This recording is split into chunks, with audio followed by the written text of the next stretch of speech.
And was it like a huge pressure to rearrange, because that's a new word I've come across now, as opposed to remake Dum Maro Dum, the song? It definitely was, but I think the pressure, the stakes have become so high in our business that even if I was going to do an original song, if it was going to be in that same situation, there'd be as much pressure.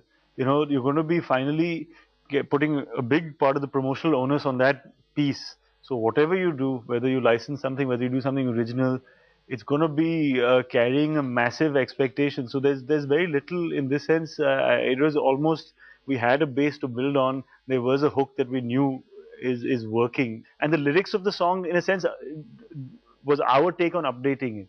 You know, because at that time you talked about free love, hippies. Now you talk about Potti Pinanga Beta. But that's also context. Now people remember half a line. But okay, let me ask you this. What is the line that precedes it? No, I'm sure you may or may not remember that. But I think the more interesting thing, and the other thing where people react to, is the opening paragraph, which where she's talking in a certain way. I love the fact people are offended by this, but they love songs which treat women as sex objects, where women treat themselves as sex objects. That is fine, but a woman tells. But I'm not offended by it at all. I think that's why I said it. It needs to be celebrated.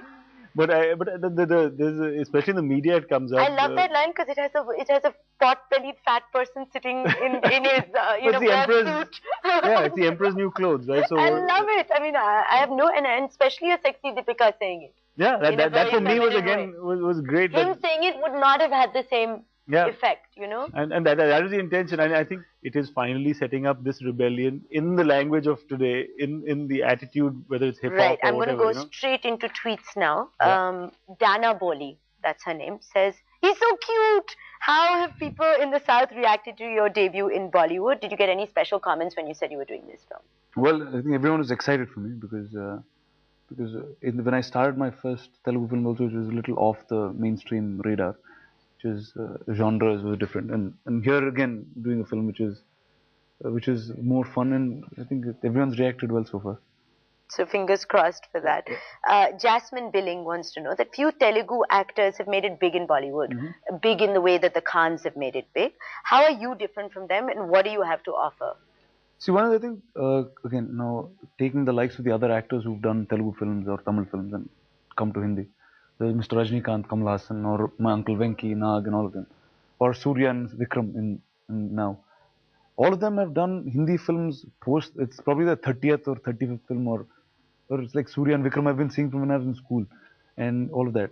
And to me, I think I'm so young in each industry. I just did one Telugu film, I have another Hindi film, I have another Telugu. So it's still, I'm just finding my space in all the industries. So you think because you're starting out at the beginning of your career, you're going to have a better shot at it? Well, I think it's... No, I think it's just unfair to compare to guys who are genuine superstars. They're all superstars. And done it at a certain phase. He's taking it as it comes. I think that's what he means. Exactly.